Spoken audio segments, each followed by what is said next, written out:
So let's go ahead and get started. I hope you're staying warm today on this unexpectedly snowy day. We are so glad to be here together. It is my pleasure to welcome everyone to Breaking the Mold, Synergies across older adult programming, senior centers, and age-friendly initiatives in New Jersey. Here, we'll go ahead and get our event up and running here.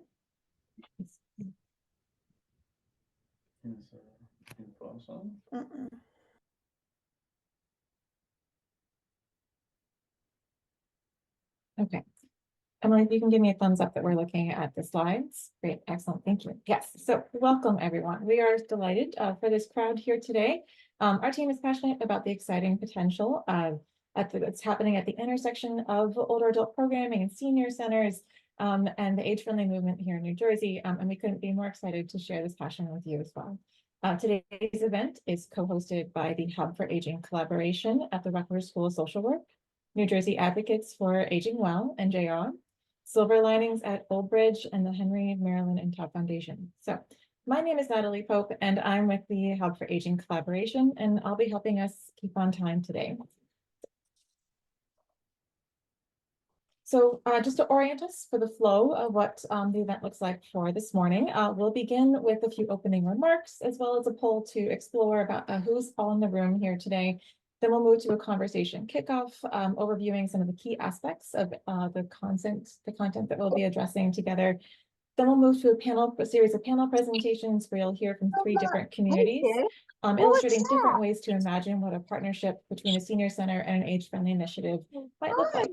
We'll then move to a couple of breakout conversations where you'll be able to visit and chat with presenters to learn more about their experiences more directly, and then we'll move to wrap things up for the day.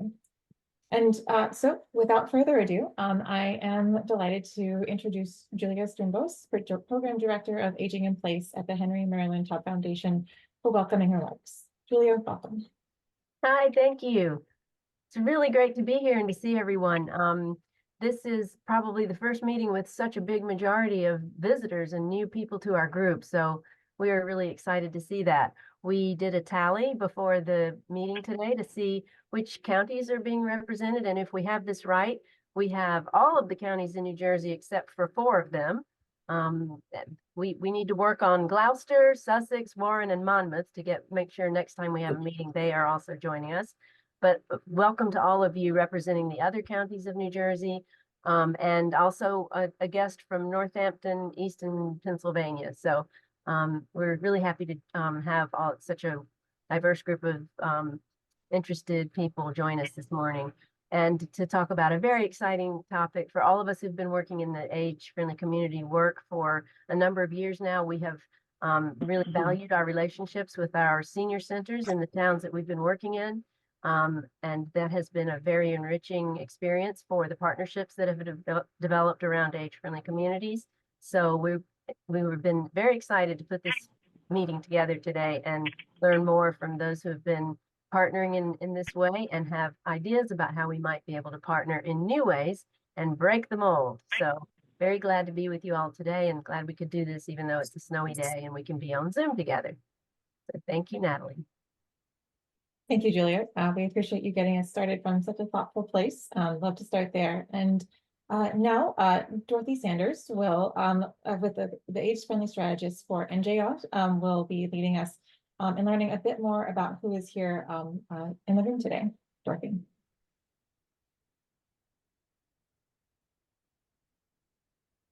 Dorothy, you might be on mute. Great. Thank you so very much. Hopefully we have a poll here we've welcome poll, which discusses which region is the focus of your work, and that is a single choice. So we'd ask you to select whether you're from Southern New Jersey, Central New Jersey, Northern New Jersey, statewide or out of state. There are 4 questions, so please be sure to answer all 4. The second question deals with what group you most identify with, and you can please check that off. And then third question is the community of older adult programming, what you have in your community, whether it's a standalone senior center or Department of Recreation based on older adult programming, private, nonprofit. or other. And lastly, number 4, which is a single choice question, whether your municipality has formal age-friendly community initiative in place or in development. So please feel free to answer all 4 and hit submit. Dorothy, I was going to ask, is there a trick to scrolling down? I answered 2 of them, and then I was trying to scroll down and accidentally didn't see anything else. So I hit I submit. think I think I only submitted 2 answers. at least on my screen, on the right hand, there's a little bar that you can sort of scroll down right on the poll itself. Does Okay. that sound right, Natalie, to you? Yes, exactly. And I think a couple of people are asking if they can get the poll again because they answered one question and then hit submit. So if we can put it up again. 4 questions, and feel free to scroll down. Number 3 is the only multiple choice question. So you can click whatever applies to number 3. Apologies for people who would like it opened again. We're meandering our way through Zoom tech, not quite sure how to open it back up for individuals. So just, oh, wait, I It's think we popped just, on. I think we might need to restart it though, so sorry. oh, I'm sorry. Um, Sorry, guys. We're just learning together here, feeling our way through Zoom tech. So if everybody could go ahead and redo the poll, we're all ready here. Yep. So if you tried Okay. before, everybody go through it again. We'll take a minute, just another minute. It's really helpful to see who all is in the room with us, where people are coming from. You make this more of a networking and engaging event as opposed to just a traditional one-way webinar. So we really want to see where everybody is from in the group today. So please You're go going ahead. to put it back up? Yes, it should be up already. Yeah, it's up on my screen. It's not on mine. And there will be another quick poll at the end of today's session as well that'll show up on your browser when we're done. So if it's not working here at the moment, that'll be okay. You'll have another opportunity to share a little bit about yourself in that format as well. This is just a bit of a informal gauge, so we can see kind of the diversity of locations and perspectives that we're all bringing here to the room. So bear with us as we wrap this little engagement exercise up here. It looks like we're about 45 out of 60 or so people, so maybe just another 10 seconds or so and we'll be good to go. Yeah, this is great. We got 75% participation. This is a great group.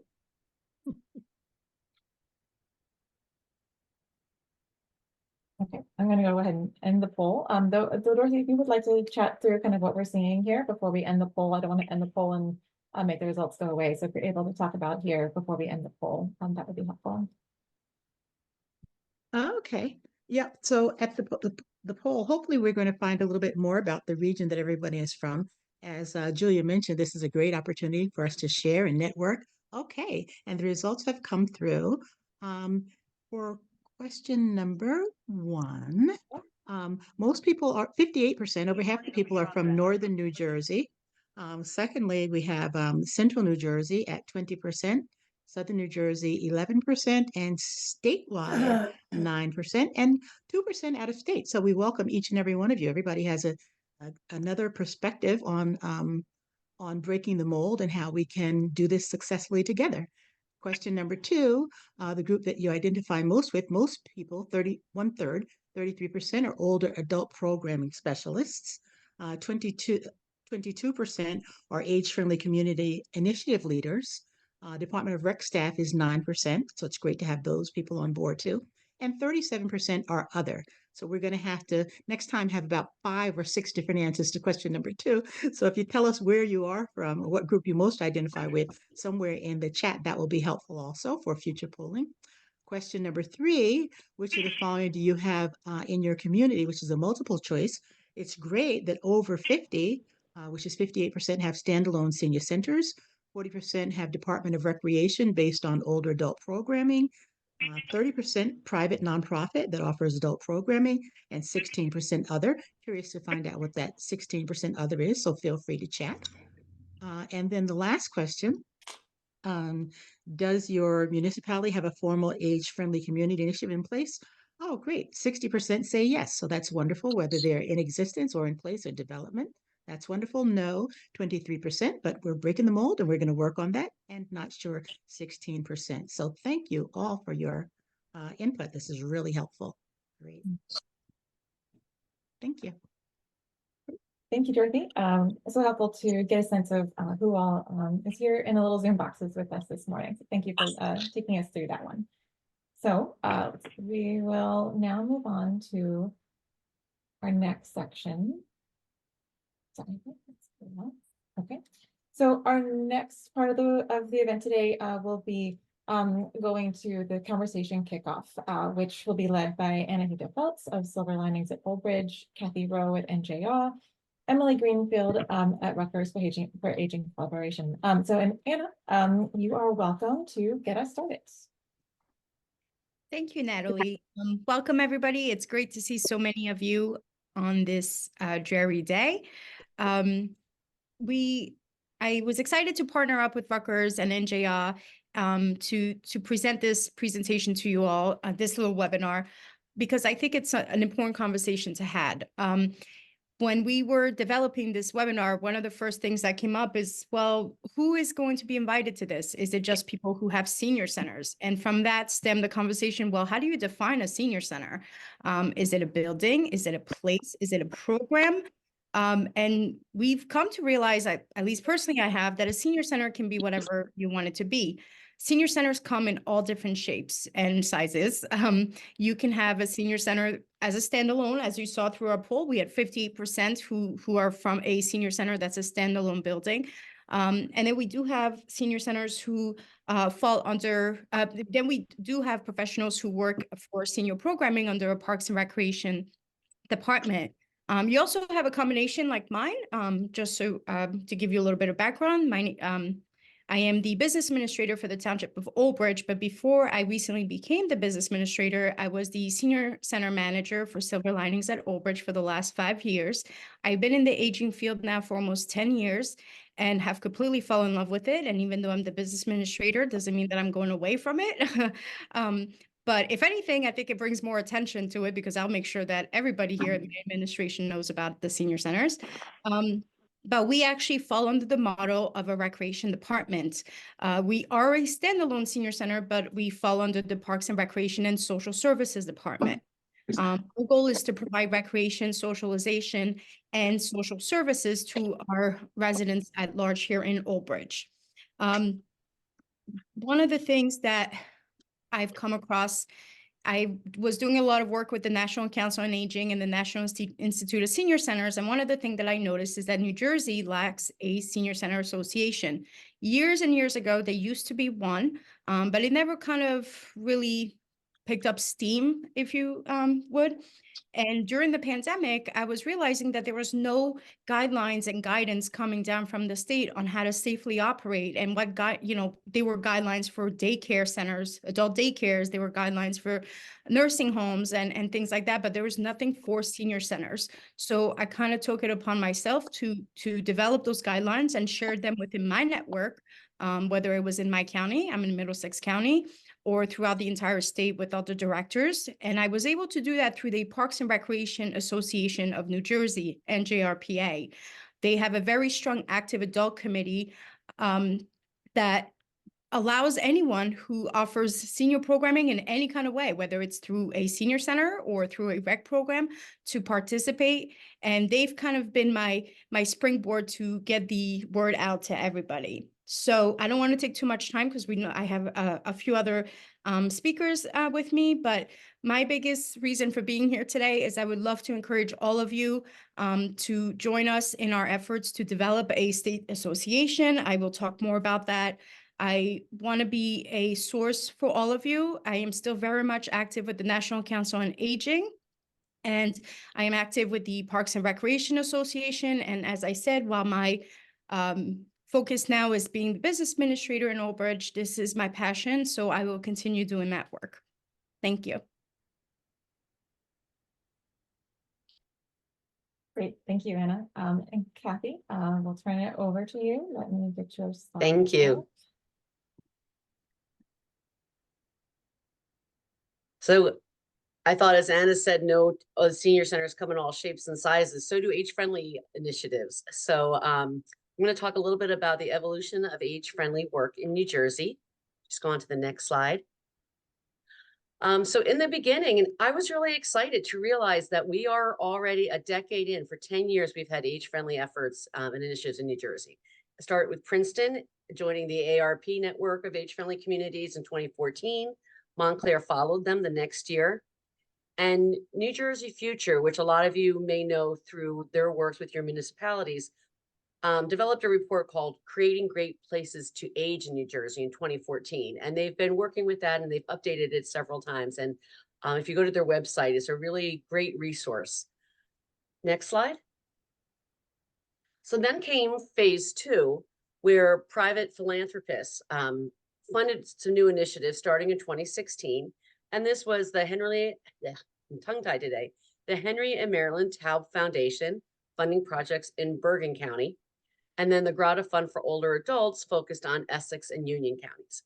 And these are the original towns and municipalities. And again, no two are the same. Some are based in municipalities, some were at senior centers. One was housed in the police department. So there's many ways to go about this. And every community is different. So, there's not a one size fits all. You have different resources and strengths that you can tap into to get your age-friendly work going. Next slide. So then the big news came in early 2021. Governor Murphy signed an executive order that said New Jersey is committing itself to be to advancing age-friendly communities. And that year, they formed a New Jersey Age-Friendly Advisory Council under Department of Human Resources. And several people on this webinar who will be speaking today were involved with that.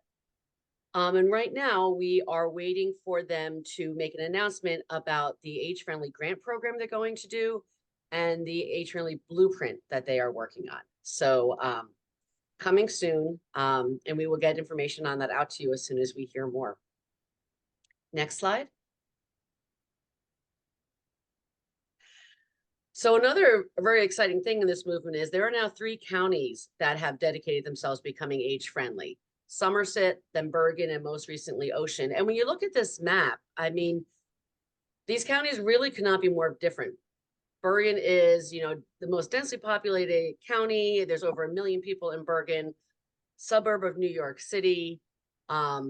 Ocean County is much more spread out and suburban, has a higher concentration of people over 60, and Somerset right in the middle of the state with a little bit of everything. So, this can work for anyone. Never think that, well, because I'm whatever this size or these resources, never think that someone can't move ahead in this, because age-friendly is has a lot of options to pull on your strengths and your resources. Next slide. So, and this is where it is today. I mean, coming from in only 10 years, there are a growing number of communities that are involved. There are some that have started the process that I didn't put on here yet because I know that I don't know where exactly they are in their process early on, but it's growing every day. So it's mostly at this point in northern New Jersey, but we're really hoping to spread more and help communities start throughout the state in southern Jersey, recognizing everybody's needs are different. Next slide. So one of the things that has worked so well with the age-friendly work so far is the collaborating. And this, this webinar is about how you can collaborate with your age-friendly initiatives or other areas within your town. Because one thing we have to recognize is people don't live only within the borders of their town or their county or even within New Jersey. So we need to work together and spread out more to really meet the needs of older adults. And you can find natural allies that you might never have thought of before. Some of these are senior centers, the municipal leaders, the government, the libraries, the arts programs. There are a lot of different groups in your community that share your interests and can benefit from the age-friendly work, and partnering together in ways that you might never have thought of before can really benefit all of you. Next slide. Actually, I think that That was the last. concludes the slides. So Kathy, thank you. Yes. Thank you. Thanks. Oh, I'm And we gonna say will- one more yes, thing. I'm gonna put please. in the chat and do a shameless plug for a statewide survey we're doing for older adults. And I'll put some information. You can share it, or if you want more information, email me and I will get back to you later today. Thank you. Great. Thank you, Kathy. Yeah, please feel free to share that here in the chats. That'd be wonderful. And now we will turn it over to Emily. Good morning again, everyone. My turn with the mic. I've been enjoying interacting with so many of you in the chat, and I'm happy to have this chance to talk now too. Thank you, Anna and Kathy, for those wonderful overviews of our respective puzzle pieces and the ways now I'm going to talk about how we're trying to bring them together, especially as we transition to hear from the on-the-ground leaders from communities who have been pioneers in figuring out what this interface can look like and the good that can come from it. So we'll go to the next slide. Great. So more specifically, we're going to hear from three dyads, dynamic duos, a senior center or older adult program specialist in each of these communities alongside a leader of an age-friendly community initiative, specifically looking at Ridgewood, Englewood, and Fairlawn. These are three communities located in Bergen County in the northeastern corner of the state. And just contextualizing that, as Kathy mentioned in her slides, a lot of the catalyst for the age-friendly communities movement has come in the northern region of the state through the support of place-based philanthropic grant-making programs. And so they've been at this work for years now, and we all have the benefit of being able to learn where they're at, what their journey has been to help spur these efforts in other geographies as well. And even though we're looking at these three specific contexts, I think it's fair to step back and think about so much of this is nuanced and local, and yet it's also so systemic and cross geographies, the kind of opportunities we have when it comes to creating better communities for aging and health equity. So we can go to the next slide. I think we've learned in particular during the COVID-19 pandemic at its height that really the opportunities of aging in community is truly an all hands on deck phenomenon. Sometimes we talk about this in more academic speak as wicked issues or complex community issues. They're those things that really can't be addressed through the implementation of individual programs by a single nonprofit organization or community agency, but instead must be addressed through the engagement of multiple community stakeholders. And as we're learning over the years with aging and community work happening across New Jersey's diverse community, there's a growing intentionality in that engagement of multiple organizations and sectors working together to really making this movement all that it can be. So we can go on to the next slide. Both age-friendly community initiatives and senior centers are wired for partnership. This is a quote from a fact sheet about senior centers from the National Council on Aging, which is a leading national nonprofit organization that supports excellence and innovation with senior centers. And so they state as a fact, senior centers work in partnership with other community agencies and organizations and businesses to provide access to an array of opportunities for older adults to stay safe, active, and healthy. And so even in that language, we see it's not even saying that partnering just for service delivery even, although that is a big part of it, but really serving an entire community by working across an ecosystem.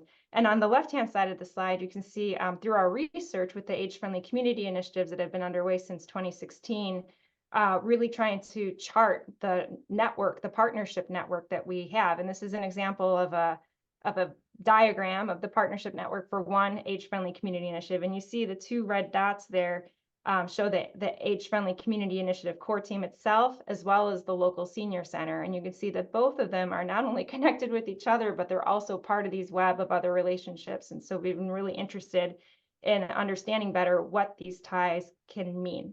So we'll go on to the next slide. So here's just an overview from some of the research we've been conducting on how partnerships within local communities emerge. And I think it's really relevant for the panel we're about to hear from today on ways that they've developed these partnerships in the context of their own communities and organizations. So different community organizations and groups partner by doing things together, like organizing events like this webinar, a big collaboration across a bunch of organizations doing something.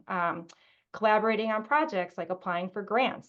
Kathy mentioned that the state has a forthcoming RFP for age-friendly community work. And so organizations working together to come up with a proposal for such an opportunity is an example of a wonderful collaborative project to bring in more resources on aging into a community.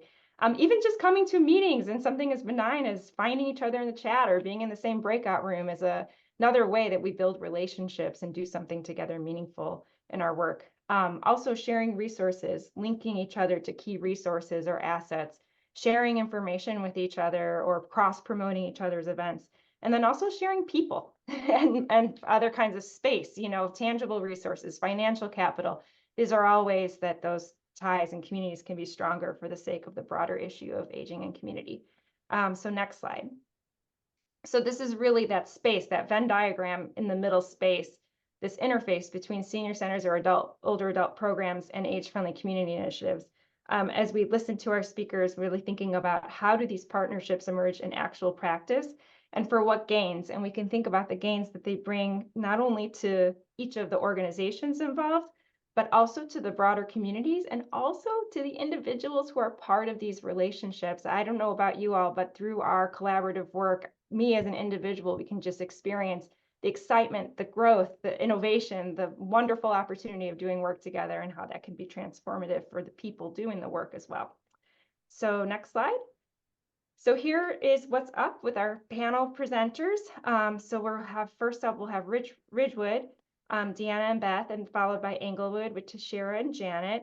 And then finally, Fairlawn with Karen and Lisa. And just click next, Natalie. We are really excited that each of these communities are similar in some ways, but they differ, and hope that you'll be able to find the context that might match kind of the communities in which you work most directly. So in the case of Ridgewood, we have an older adult program center that operates as kind of like a senior center within a municipally based parks and recreation department. So they're heavily municipally based.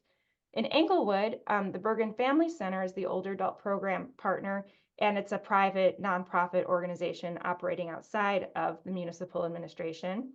And then in Fairlawn, we have a standalone municipally based senior center with its own standalone building and its own kind of entity. So without further ado, I'm going to hand it over quickly to Beth and Deanna to kick off our panel. And just as a heads up, again, after all our communities have spoken and delivered their remarks, we're going to quickly move into breakout rooms where everyone here can choose which speakers they want to talk to for more in-depth conversations. So please feel free to jot down your notes, your questions, and you'll have an opportunity to interact with them after we've heard from all three communities. So thank you.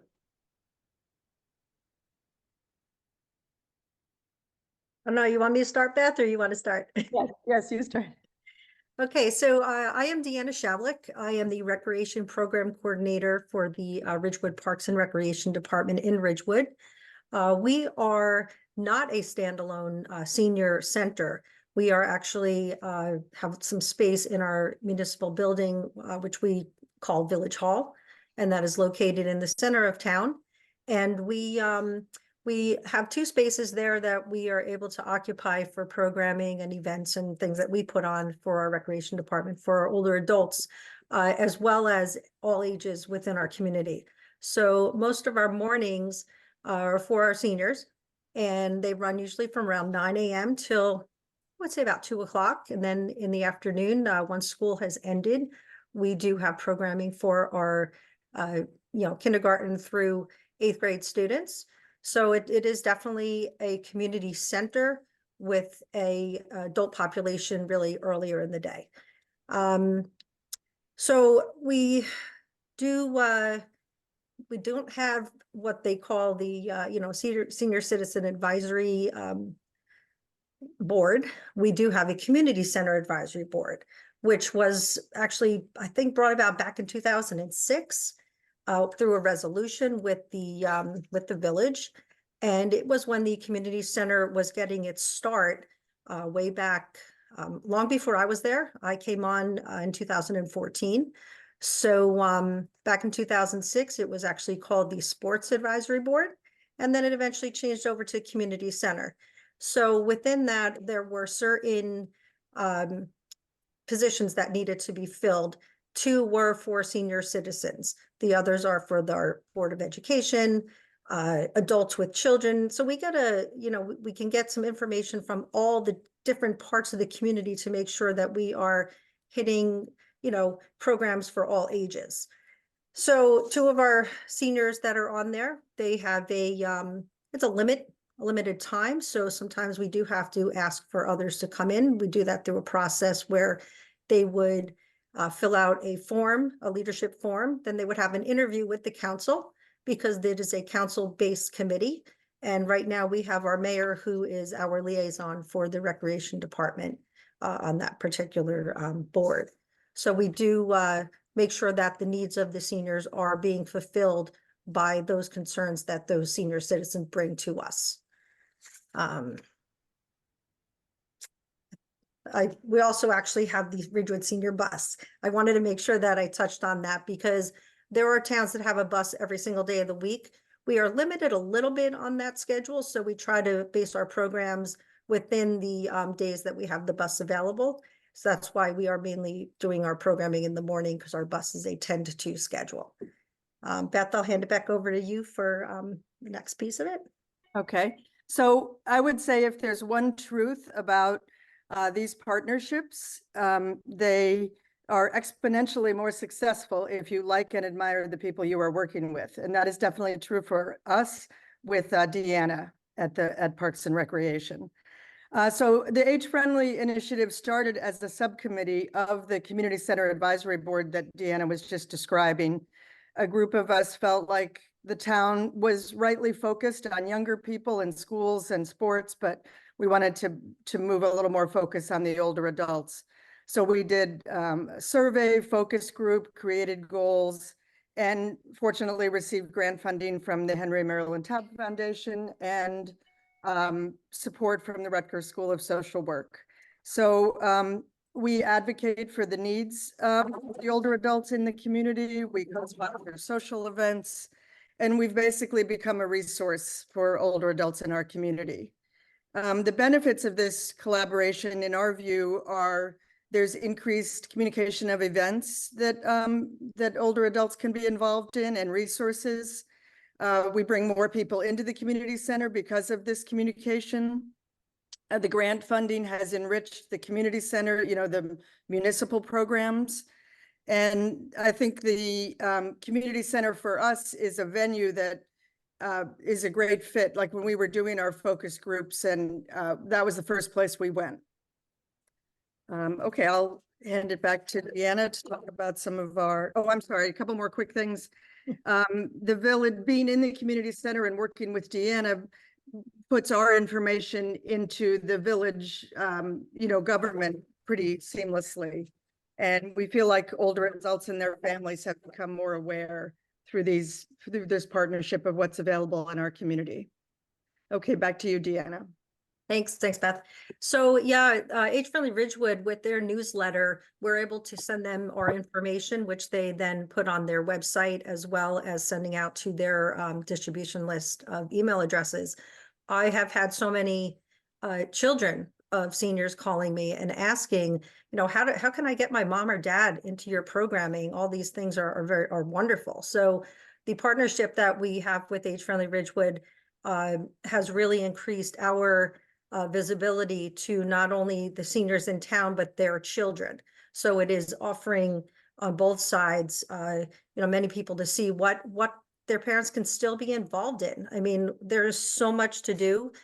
Sometimes we actually have things on the same days or within hours of each other. And I have my seniors are telling me, yeah, I'm going from this one to that one. I'm going to have lunch in between. So it's a full day of activity for them. So I have to say that it's been a really great, partnership to be able to get the information out there. One of our big events is the Ridgewood Giving Thanks Elder Dinner. And that was something that we started back in 2016, just after Age-Friendly partnered with us at the community center. And since then, we've been able to do a Thanksgiving dinner for about 100 seniors. We have a venue that is offered to us at no cost by one of our local worship houses. And the food is donated it really doesn't cost much of anything to run this event, and it is a welcomed event every single November to be able to have dinner for, you know, many, many people in our in Ridgewood, just so they can have some dinner with someone, because many of them still do live alone. Our other programs are, you know, we have all kinds of lectures, exercise classes, painting classes, whether it's for physical health, mental health. We offer so many things, and we are able to do that through our partnership with both the village and with Age Friendly Ridgewood. So it's been fantastic.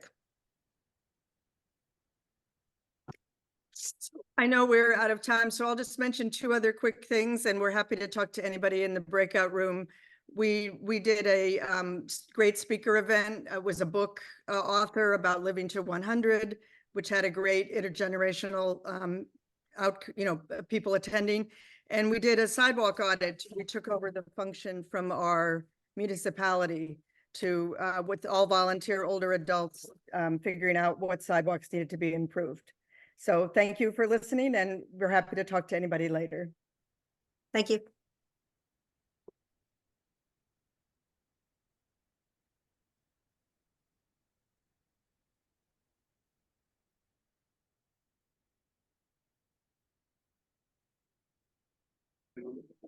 All right, Janet and Tashira, thank you all.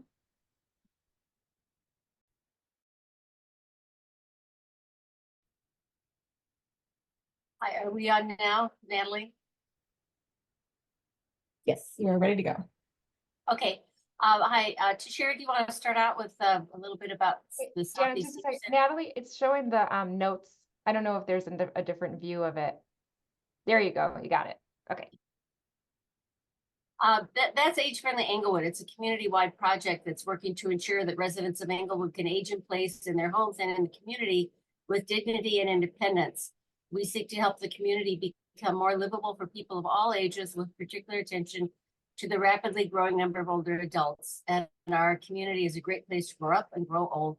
Tashira, do you want to talk about the Southeast Senior Center, which is our key partner in this venture? Sure.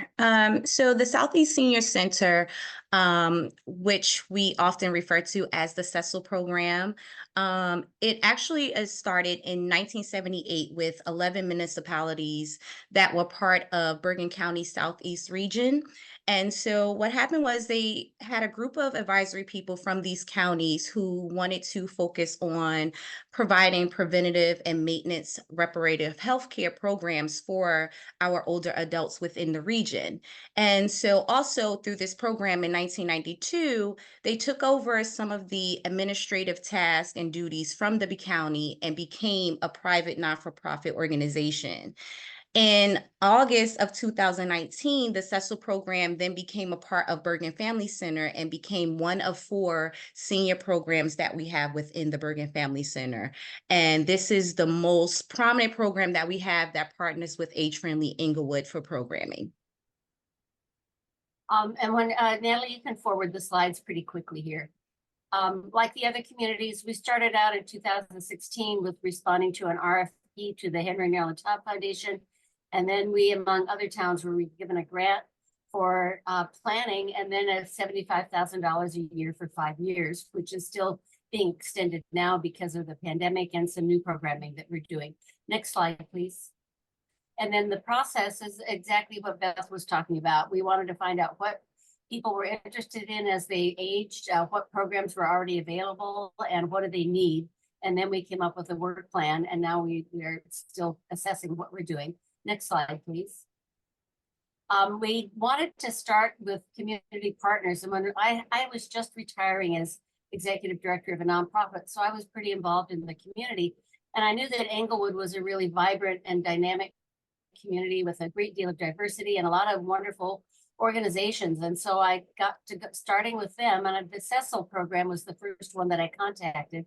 At that time, it was a standalone senior center, and I knew that they had really vibrant programming. So Cecil was the first contact that I made. And also they ended up being our first fiscal agent in the grant process. And now Bergen Family Center is the fiscal agent for the grant. And we work very closely with Cecil, we always have, and with Bergen Family Center, because they're the one organization in the town that really does have in-depth programming for seniors. And I would venture to say that all of these organizations also work with the Southeast Senior Center in one way or another. Next slide, please. And we can keep going. Those are just the things that we found that we needed. And then when we were working our plan, Sherry, do you want to talk about this kind of stuff that we were doing? Sure. So in working with the plan, we decided that we needed to collaborate on some of the programming for seniors. And currently at the Cecil program, we have registered over 160 seniors who are members of the Cecil program. So we reach a pretty large group of seniors. And so we decided to collaborate on bringing some programming together with Age Friendly Inglewood. We've brought in I think you go to the life next slide, planning. Annie. Yeah, next slide. Yeah, Yes, okay. so we've brought in several different workshops. We've had end of life planning for them. We've had workshops on fall prevention, which from that program, it was such a huge response and the seniors really enjoyed it. We now have weekly classes in 2 of our programs for fall prevention.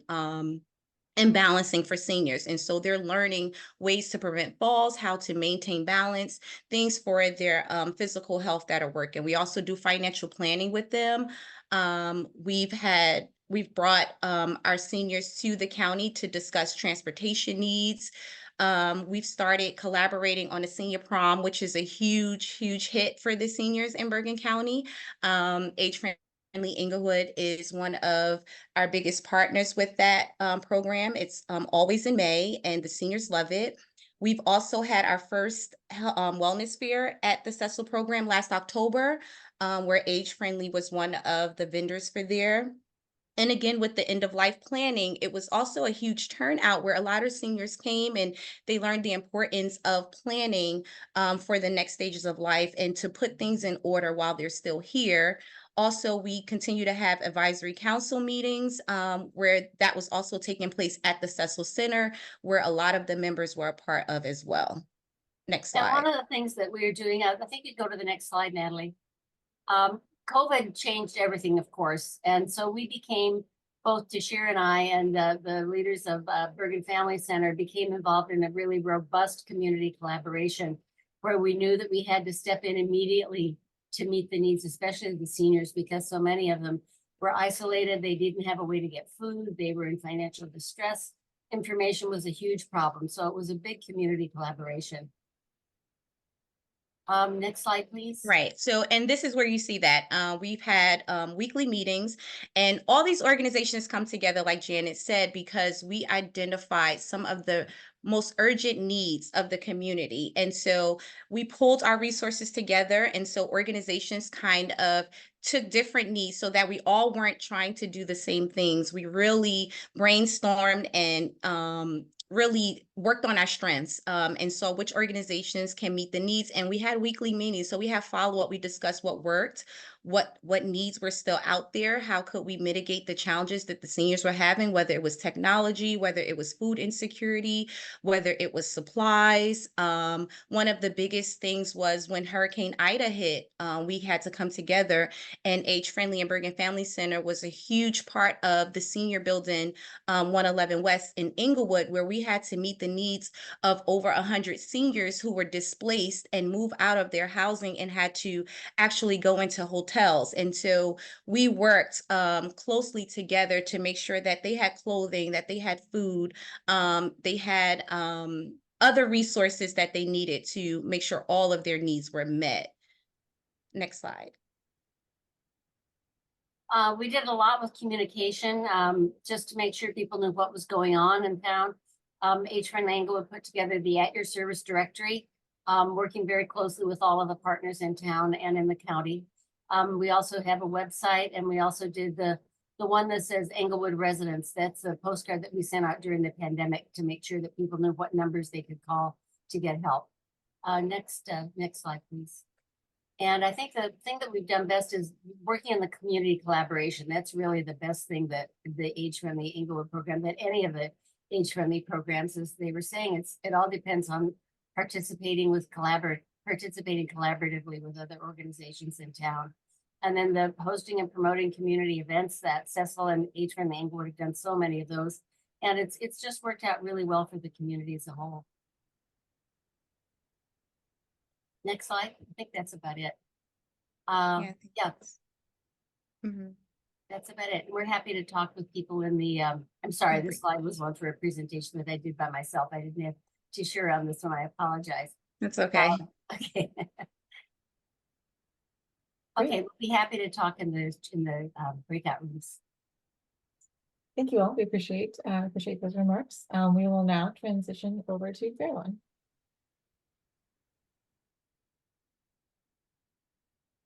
Morning, everybody. I think Karen's Morning. gonna open us up. Okay, so the backbone of the Fairlawn Senior Center began at the Warren Point Presbyterian Church in the basement as the Bergen County's nutrition program. When that space could not accommodate the need, they opened the Senior Center, which is what you see on your screen right there, although it has had several additions. And it's under the Borough of Fairlawn's Recreation and Parks Department and it continued as a nutrition program. It entertained social clubs. It had a lot of card games, billiards room, smoking, and Atlantic City day trips. Of course, as we move forward, we're the only senior center around that is open 7 days a week now. We have a fitness program. We have scheduled activities all 7 days, lunches 5 days a week. We are a hub of activity and education, community with resources, and that stretch far and wide beyond general aging and changing with the population. So fast forward through all of that wonderful work. Fairlawn for All Ages began in early 2020 with a grant from the Henry and Marylin Taub Foundation, just as COVID was taking hold of the country. So in the most unknown stages of the pandemic, I was hired by the Borough of Fairlawn as a consultant to manage the grant, to assess the community need and facilitate the rollout of the future programming. So while the pandemic definitely stymied our initial rollout plans, it did allow us the time to really craft our identity by way of building, a website, also crafting the way we were going to communicate our message out to the community and really hone in on what our work was going to look like and who our partners were going to be. In the beginning stages and still today, our natural partner and most frequent partner is the Fairlawn Senior Center. They have been wonderful and supportive in all of our efforts. At the early stages of the journey, other age-friendly communities were already well established and focused on policy and legislative change, while Fairlawn was simply trying to figure out how to communicate with our tech-challenged older adults in an environment that was quickly going virtual. We knew that our first order of business needed to involve a community assessment to determine what people knew, what they didn't know about the services that Fairlawn offered, and we needed to get that information into their hands. So working under the aegis of the Fairlawn Community Center and partnering with NYU Langone Medical Research and AARP, we created a comprehensive assessment and embarked on a 4-month journey of capturing information online and by phone from over 430 senior residents. Actually, I won't say senior, I will say residents 55 and over. And this was really our first touch point with our older population as part of this initiative, our first step towards building awareness and connecting people with the resources they want and needed. So it was a tough start. The timing during COVID was challenging, yet at the same time, I think it really afforded us the time and the space to really put our plan in just to identify our plan and to put it into action. And then we can talk more about the partnership. Karen, you want to talk about about the mission statement and things like that? Sure. So going forward with the senior center and all of its changes physically and activity wise, we have stayed true to wanting to cater to the philosophy of mind, body, spirit, whereas we provide cultural, recreational, educational, health, and social activities for adults over 60 in Fair Lawn and the surrounding areas. And the purpose of the senior center is to reaffirm the dignity and value of the older adults in the community by providing an opportunity to participate in a wide variety of activities, shared talents, experiences, and socializing with one's peers. We also feel it's very important for the existence of such centers to promote an appropriate level of independence, yet prevent isolation, loneliness, and lack of purpose. We strive to respond to the growing and changing needs of the senior population. We have always been a fun place. I'd say it's the funnest place in Fair Lawn because it's pretty much free. There's a $1.25 suggested donation for lunch. But other than that, we are there to serve them. We are there to educate them, to keep them fit, to keep them fed. But we're a lot of fun. And what's nice is we're also a great resource, not just for them, but for their family members. And we have about 200 people coming through every day. We have, let's see, our current membership is 1,561 individuals, and 1,226 of them have actual email addresses. So through COVID, we started communicating with them with emails and newsletters and sending information to find all sorts of online access, as well as doing wellness calls. And I know Lisa had a great success with pairing people up with buddies. I will say before Lisa, we had great working relationships with other departments. Every senior center is different, but we all have a little bit of health, a little bit of recycling, a little bit of veterans, a little bit of recreation, a little bit of taxes. But we also work great with schools, troops, clubs, nonprofits, local organizations, and businesses. Our senior advisory committee has always been in existence, but it was kind of an automatic thing where they weren't meeting as often. Now with Fair Lawn for All Ages, it's taken more seriously. People are meeting and the numbers are growing in that committee more and more. And it has really developed. I always say that to Lisa and everybody who will listen, like, aging friendly is for everybody. It's not just for seniors. I know a lot of it is sometimes geared towards seniors, but Fair Lawn's a great place to live. It's an awesome place to grow older. That's kind of the whole idea for age friendly, is just you want to age in place. You want to be where you've always been. You want to love your community, and you want to be able to do it, healthy and safely, and with all the people around you that you've been with. Which is why I just love Fair Lawn for All Ages and everything that they've done, for the senior center and for the town of Fair Lawn and for the county and for the state. Go, Lisa. I mean, it's true. In our situation, Karen and the team at the senior center has so many of these programs that are already established.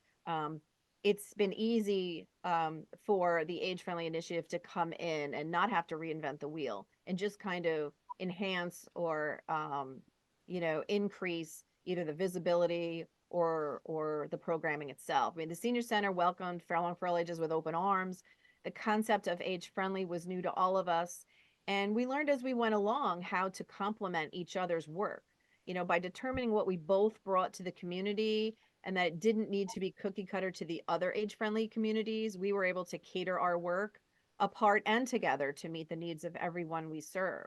Karen mentioned the Senior Advisory Committee. We meet monthly, and that committee consists of the leaders of the senior social clubs.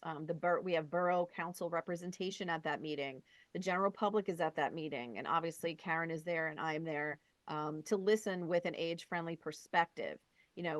Out of that meeting and out of all of that feedback, we're able to really gauge the pulse of at least the more active senior population in town and really listen to what's going on in their world and be better able to address it.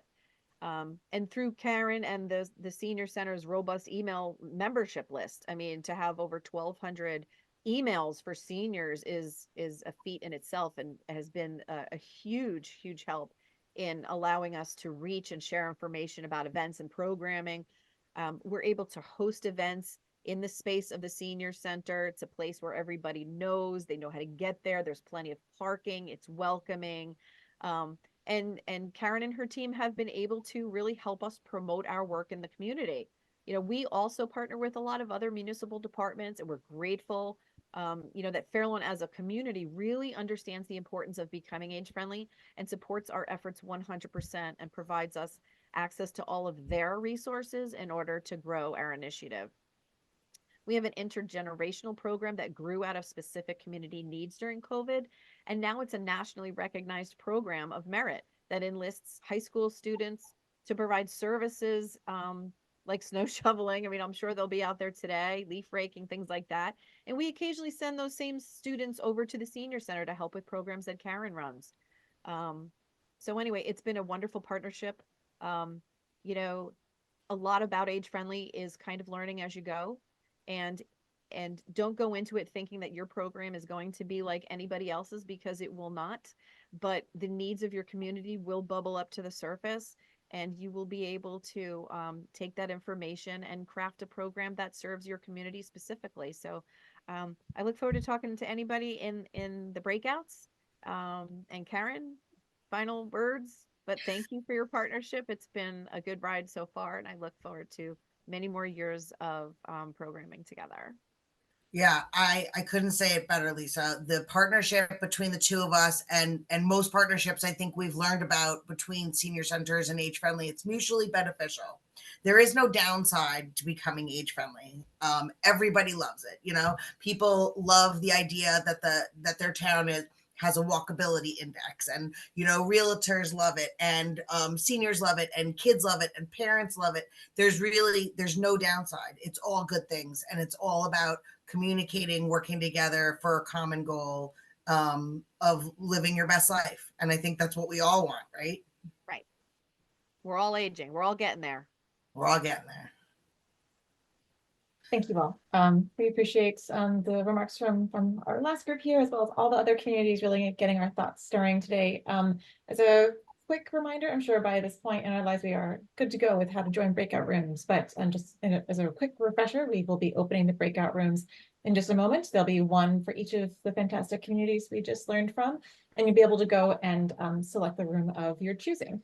And so if you have any questions, there are people who have little hosts and co-hosts next to our names, myself, Clara, Asia, and Emily here. Feel free to message us or any of the room monitors when you hop there if you have any questions about tech. So we're always glad to help. So with that, Emily, I think we are good to open up the rooms. A few minutes to reflect on what we've talked about today and learn together. So I will turn things over to Anna and Kathy as well if you have kind of some final reflective thoughts for us, and then we will wrap things up with a few final announcements with Emily. Thank you, Natalie. What a great webinar. I could talk about these things all day long. The breakout session, I jumped around, and the last one I ended up with in, I believe it was Ridgewood, had great discussion, but it really reinforced to me that more resources need to be put out to our professionals in the field of aging. And to that end, as I had mentioned earlier in my welcome remarks, that my goal is to get this Senior Center State Association going. And in order to start that process, we will be partnering up with NJAAW, where Kathy has graciously allotted us some space on her website. So we'll be working over the next few weeks to create a little senior center. We'll call it senior center resource right now for the lack of a better term, but that will be somewhere where you can go and click and see various kind of resources. If there's upcoming aging classes, seminars, webinars, things like that, conferences, but also things about funding. I know that Middlesex County is coming up for their grant renewals this year. So there's, different things like that. I've worked with all the counties to kind of get an idea of how the grant funding works in a lot of counties, because that's the other issue is counting. Counties, federal grants are not distributed in an equitable way, in my opinion. I think it really depends on how the county disseminates those funds.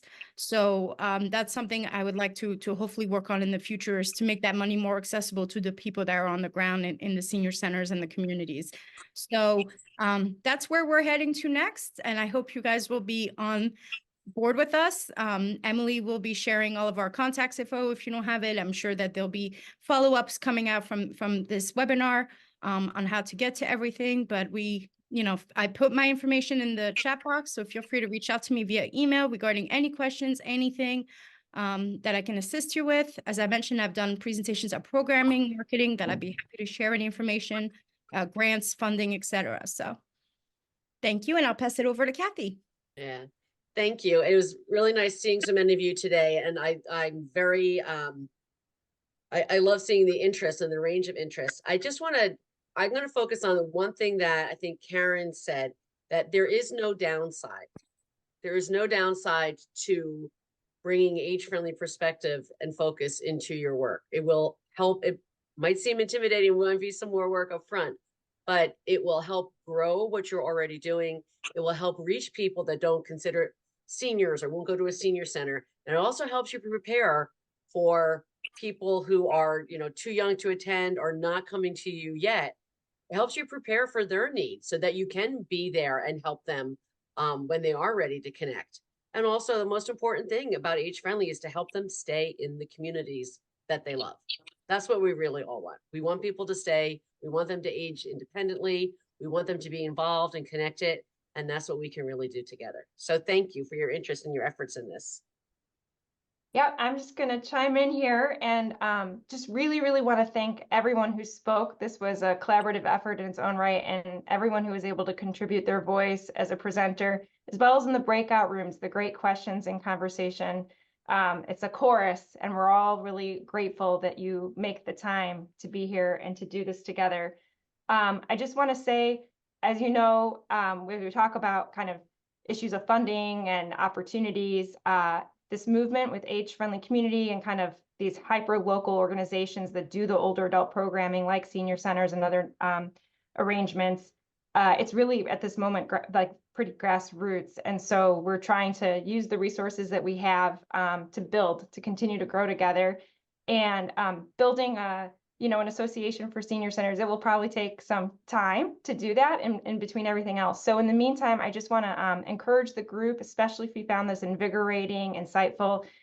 We will add you to the NJAAW monthly newsletter. So New Jersey Advocates for Aging Well is, in my vantage point, the only homegrown nonprofit focused exclusively on aging. There are other nonprofits that are chapters of larger organizations that do amazing work in New Jersey as well. New Jersey Advocates for Aging Well is our homegrown one. And Kathy and team puts out a really rich newsletter every month. So if you're not already on that, you'll get that. We have a segment of NJAAW in partnership, newsletter in partnership with Age Friendly North Jersey on age friendly community movement, and more news from communities that are doing this work, a lot of relevant content. So just want to give you the heads up that you'll immediately be added to that. You can always unsubscribe if you don't want to stay in touch. And we'll follow up by email with materials from the slides, contact information. Again, Anna's the best contact, I think, for people who are really wanting to connect, a senior center, older adult program specialist. Kathy at NJAAW is great for people who are curious more about age-friendly communities. Networked with AARP New Jersey, New Jersey Future. Other organizations who are in this space can help direct to good channels based on your geography, where you're at, where your interests are. And when you close out of the Zoom room, there's going to be an evaluation poll that pops up. So please just take a minute to fill it out. It's really helpful for us to have data from you all on what elements of this programming worked, what you found most useful from it, what future things you would like to do. Again, this is all just kind of in the spirit of grassroots collaboration, and we're trying to figure out how to best plan things that we think will be a hit for our colleagues across the state who are ready and poised to continue to work more intentionally together on these issues as we march forward. So with that, I'll say thank you, and everybody stay safe and warm, and we really look forward to seeing you next time. Thanks.